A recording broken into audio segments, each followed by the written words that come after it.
Welcome to An Honorable Profession, a podcast giving America hope since 2018. I'm Ryan Coonerty. Along with Debbie Cox Bolton of the New Deal, I'm lucky enough to be your co-host.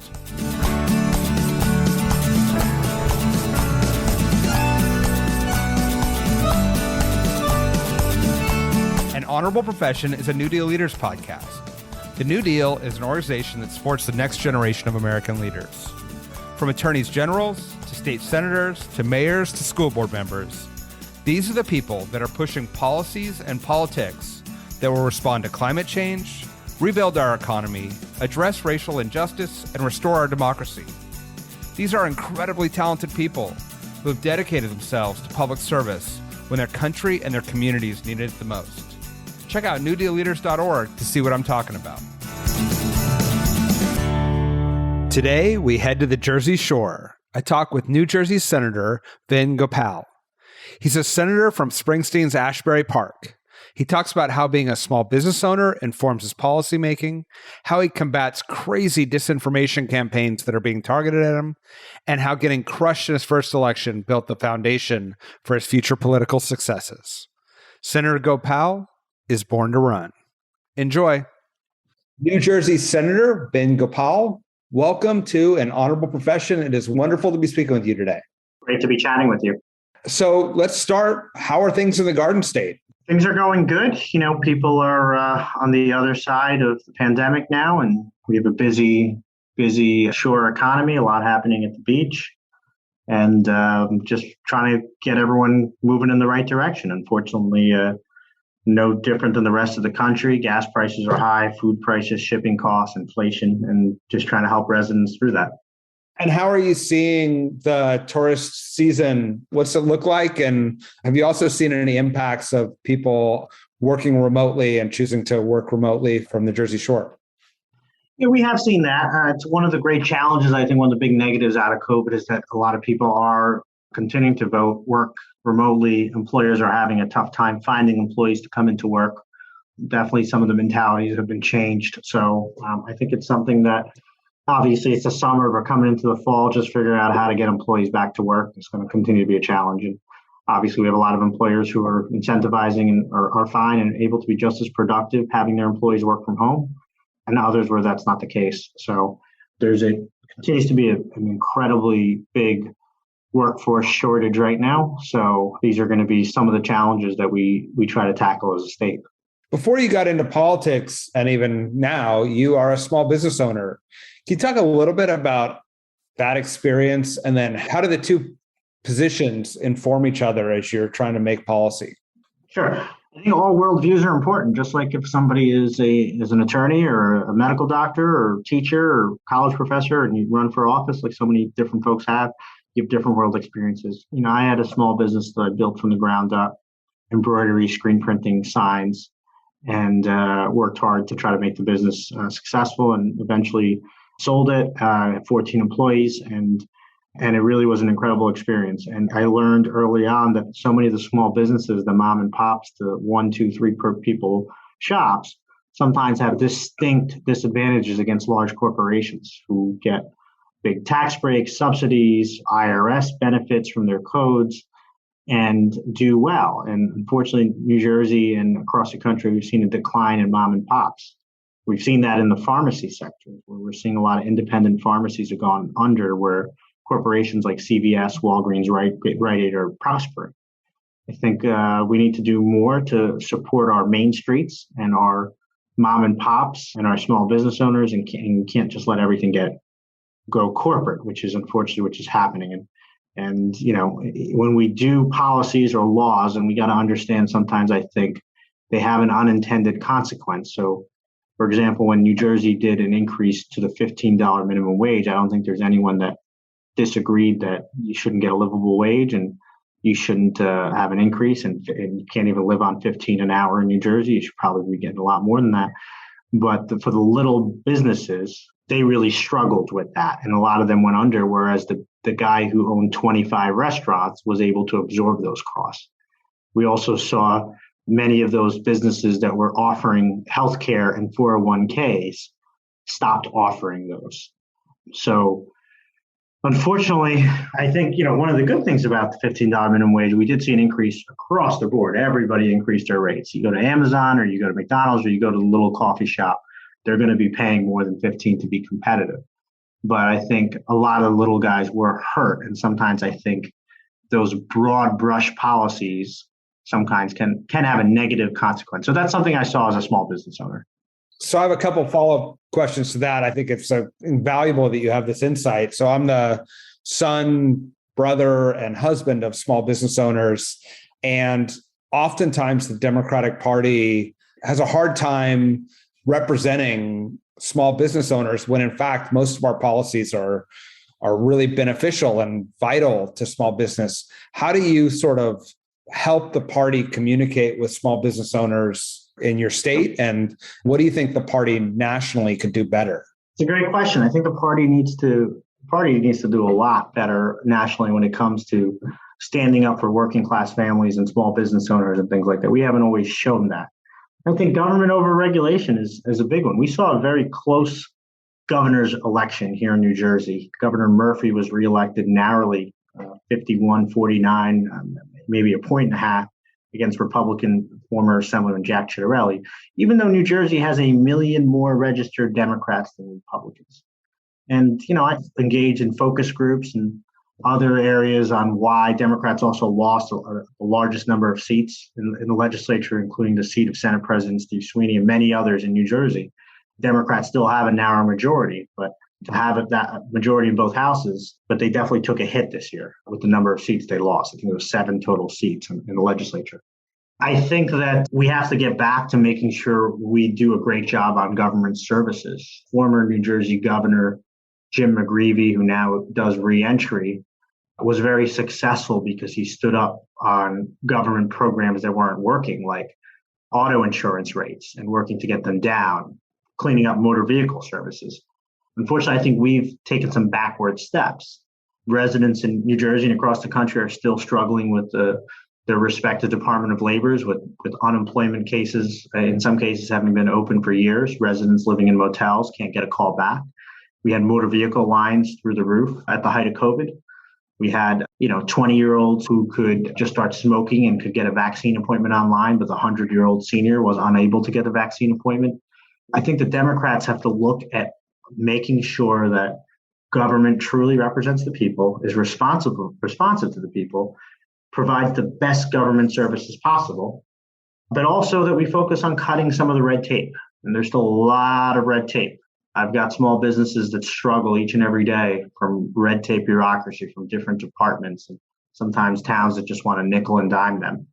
I think the Democrats have to communicate and actually deliver on how they're going to do better on a lot of these areas. And how responsive is your caucus when you try to raise these issues and try to move the needle for small businesses and reducing red tape? I think I'm in California, you're in New Jersey. We do a lot of things well. I think overregulation is a place that both of our states could use a lot of improvements. Are you seeing a recognition by Democrats that we can be the party of government, but it's the right kind of government at the right time?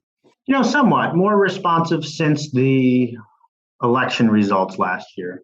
In my own election, Governor Murphy lost my district by about roughly 3,000 votes, and I won by 2,600. So I had about over 5,000 voters who crossed over Republican and voted for me, then went back to Republican. And I try to remind people in my party, I'm the proud prime sponsor of the Reproductive Freedom Act to protect Roe v. Wade in New Jersey. I sponsored licenses for undocumented to make sure that every resident is treated fairly in the state of New Jersey. I sponsored codifying marriage equality here in the state of New Jersey to put it in our Constitution. I'm proud of a number of progressive pieces of legislation which make me a Democrat that I'm proud of, that I supported, I championed, I pushed through. But I had 5,000 crossover Republican voters who decided not to make me lose the district the same way Murphy did, because I think I focused so much on small business issues and our economy and supporting our local law enforcement and trying not to have these divides that have somehow, unfortunately, caught up in the national climate. You have one Democrat out there in some state that says, oh, you should defund your police department. Then all of a sudden, every every Republican masterfully, they put a messaging on saying that all Democrats want to defund the police, even though here in New Jersey, under Governor Murphy, we've had the largest increase in funding for cops. We passed a police pension protection bill. We allow them to control their own healthcare benefits. We've done more for law enforcement, but sometimes it gets lost because the Republicans are so good with the message. And we see the same thing they do right now with the sex education. They try to tell, across the country that Democrats are trying to teach their kids things that are just completely untrue. And I think Democrats have to do a better job at every level of working the message, controlling the message, and not allowing a small but vocal group of people who have a more effective way to get on social media and then causing concern to well-meaning parents and other residents. And I think we as Democrats have to do a better job on that. We get crushed on the communication side. That makes us all nervous because we have a big election coming up in just a couple of months in 2022, and then again in 2024. How are things looking in New Jersey right now? Yeah, I mean, we flipped a number of seats in 2018. Mikey Sherrill, who's a rock star, and Tom Malinowski, a great representative, Andy Kim. I had the honor of serving on the Democratic Congressional Redistricting Committee. The Democratic map got picked this past year. And so I think we put our members in a better position to represent their constituents. It's imperative that the national leadership figure out whatever they got to do, whether it's their fault or not, on controlling inflation and gas prices and food costs and everything else. It's the party in power that gets blamed for when things aren't going well. And I think if all the way from President Biden down, if they cannot figure out how to get a grip on some of these issues by September, October, I think the Democrats are going to have a tough time. Right now, it's all pocketbook issues. And I think while other issues are absolutely important, and guns and choice and all that other stuff, I think at the end of the day, pocketbook issues are going to be what independent voters, unaffiliated voters are going to be thinking about in November. I want to talk about some of those pocketbook issues. And what have been your legislative priorities that you've been working on that maybe some Democrats in other states could take a look at as a way to address those needs? Sure. We push towards expanding senior freeze to make sure that seniors, New Jersey has the highest property taxes in the country, to make sure that it's affordable for them and that we can try to keep taxes frozen here. We've looked at a lot of different rebate programs. The Democratic majority here is looking at another one coming up on how to assist families during inflation. We're looking at trying to cut down a significant amount of our debt, which we have done. The governor and legislature has made full pension payments, which has a big impact on our bond rating or credit rating as far as future spending in the state. And we've, looked to invest in a lot of municipal programs, which hopefully will be direct tax relief, because those municipalities, like the energy tax credit, they're going to be required to give it right to residents and homeowners and renters too. So we're also going to be looking at other programs. We've got a huge teacher shortage and nursing shortage. So looking at debt forgiveness, college loan forgiveness, other programs to try to make it easier for folks to go into different industries, but also not come out with a ton of debt. So where the state of New Jersey can be helpful, I think we should. We've also passed and increased the veterans tax credit for veterans and their spouses to get a different direct rebate on when they live in their house every year on property taxes, $250 annual deduction. So we've taken a lot that we've looked at when it comes, but we continue, we unfortunately still get a large number of people leaving the state because other states are more affordable. New Jersey has one of the best school systems in the country. So our challenge is going to continue to make the state as affordable as possible. Of course, people leave the state after their kids are already educated here, and they're not going to other states to do that, which in itself speaks volumes. But our goal is going to be how to keep people here after that. That makes sense. And you're the education committee, so you have a real ability to shape this. And you also have had to deal with sort of some of the national issues. And you've sponsored a bill called the Parents' Rights Bill. Can you talk a little bit about how you try to have these conversations about parents and teaching and education in the climate we're in? Yeah, I think transparency is extremely important. Parents should be involved in their child's education, but at the end of the day, curricula, lesson plans need to be done by teachers and professional educators. I'm not qualified to create a curricula, just like, I wouldn't be qualified to go do electrical work. An electrician's qualified to do that. I've got some far right-wing legislators who want to put cameras in the classroom and do other dangerous things that would just really destroy the teaching profession as a whole. And we can't let a minority group of conspiracy theorists basically hijack the process. So the Parents' Bill of Rights is all about making the curricula transparent. I believe when we have transparency, conspiracy theories are harder for those to push out. And if the sex and health education curricula is transparent and on the website of the school board, parents can go on and just look at the curricula and see that nothing inappropriate is being taught.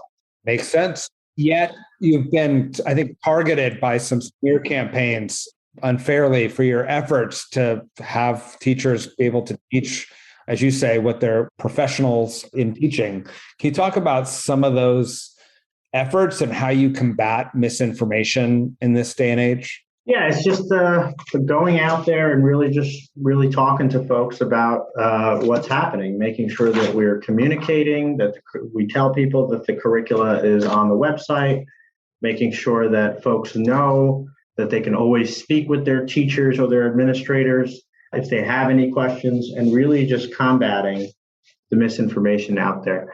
I had one curricula that came to me where it showed that some stuff like masturbation and anal sex was being taught to second graders, and it had a school district header on it. So I called the superintendent. It turns out that it's a completely doctored document. Somebody took the time to put graphic design, make it up, and then dropped it in a bunch of parents groups to try to cause havoc. That's what we're up against. And so, that's a crazy story. So when you see that, how do you try to correct information without amplifying the misinformation out there? It's not easy. And some people just, they are going to believe what they want to believe. And, I hope it's not as high as 25%, but there's definitely a percentage of folks out there that their worldviews are different and they're believing the worst in people. And just like in any profession in the world, you're going to have some bad apples. I certainly know some politician bad apples, and you got to weed the system. And that's what I think a lot of this comes down to, is when we do see problems in any field, we work to remove those people from the profession. But, our teachers are truly doing God's work. They're incredible. They're not well paid. Their rate of growth is not great. They have really difficult jobs. And I'm very concerned by the recent activity that we've been seeing from the far right, that we're going to continue to discourage people from entering this, very, very important profession. Could you talk a little bit about your path into public service? You took on a 10-year incumbent, not an easy race. What got you interested in politics, and then what made you want to run for office? I always had an interest in government and in politics. Being a small business owner, when I was younger, I used to go to all the anti-war protests in Iraq, inspired by people like Barack Obama and others who tried really to believe in the decency, civility, love, and empathy, and a lot of the good characteristics. One of the first elections I worked on was then Newark mayoral candidate Cory Booker in 2006, who was also, very inspiring and trying to bring people together. Even if you don't always agree with the principle or the elected official, it's always good to see people putting more positivity out in the world. And those folks inspired, and I ran for office the first time when I was 26 in 2011. And I couldn't have lost by a bigger margin, got absolutely crushed. But I learned everything what to do the next time. And the next time I was more successful. Importance of knocking on doors, having a clear message, communicating with your constituents, and being transparent and honest. I think that goes a long way. Can you talk a little bit about that decision to run after you've lost? I think a lot of people are so afraid of losing that it paralyzes them from pursuing a career in public service. How did you sort of recover, learn, and then move ahead? Yeah, I ran 6 years after I first lost, so it wasn't immediate. You figure the definition of insanity that Albert Einstein said is to do the same thing over and over again and expect different results. So for me, it was about what worked, what made sense. We've seen an incredible decline in the press and the media, and especially in local elections. There's no real press. You have some tap intos and Patch and some of these online sites now that are doing a good job covering, but for the most part, that's not where it's at. It's about communicating. So, in 2011, I put a lot of emphasis on the press. I thought the debates mattered, which 30 people would show up to. I thought that, some of the candidate forums and all that and the endorsements, and you learn some endorsements are actually very valuable because they get out the vote. Other endorsements could be a 3-person group and it's in name only. I think all that is a learning curve, and it's important to go through that process. It's also important, I think, to talk and communicate with those who have been successful in politics and have done it. Politics is always the only industry in the world where someone wants to run for office, and I was in the same boat. And they get in, they run for office, and they believe they are the expert in that field. There's no other place I've seen that, right? You don't go into a restaurant and tell the chef how to cook. So that was always an interesting challenge in politics. And when I was a county Democratic chair for 6 years, I always saw that. I would see incredibly smart and talented people who did incredible success in their own professional lives and personal lives, and they wanted to replicate that in politics, and that's not the case. There's a science to political science, just like there is to anything else. So has anything surprised you about being a senator and being elected office? These are certainly not dull times to be in public service, but what have you learned in that time that now you've gone from being, a new candidate to a seasoned veteran? You just learn more. You learn what works, what doesn't, and you try not to make mistakes. I think there's really nothing more to that. It's just trying to figure it out. And I'm constantly learning. I'm trying to figure out how to do it all the time. I mean, every experience is kind of a different one. And as I go through those experiences, you pick up new skills and then you learn something that may not have worked along the way. And you've been trying to move some legislation around cannabis, around mental health. How are those efforts going, and what are you seeing on the ground? Overall, good. We've actually had the largest increase in mental health funding last year. We expanded early intervention by $11 million. What that means is anyone going through depression, alcoholism, anxiety, that they have an actual course to get immediate help for a mental health provider or for therapy. So I think that was extremely important. That was good. I'm also a sponsor of home grow legislation to make it, we've legalized cannabis here in the state of New Jersey, and I think home grow is an important part to allow people to also grow their own cannabis if they want, 6 plants, especially for medical purposes. And now my final question really is, I got 24 hours to spend in Monmouth, New Jersey. How do you recommend I take advantage of your community and experience it all? Definitely head to the Stone Pony, Asbury Park, home of Bruce Springsteen. Visit some of our incredible cultural, historical, and music sites. Head over to 7 Presidents Park in the city of Long Branch.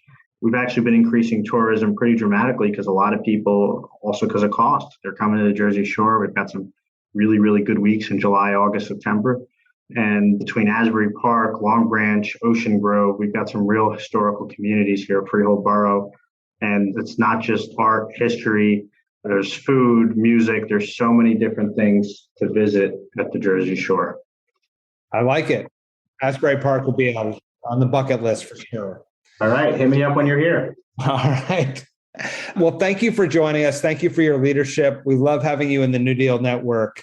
You're a personification of the kind of, pro-growth, progressive leader that we want in so many different offices around the country. And we appreciate your leadership that we can all look to. I appreciate it very much. Thank you. Thanks for listening to An Honorable Profession. Please subscribe to hear more amazing leaders and keep asking your elected officials to be honorable. Boots Road Group produces podcast. I'm Ryan Coonerty, and because we keep things honorable, no tax dollars were used in the making of this podcast.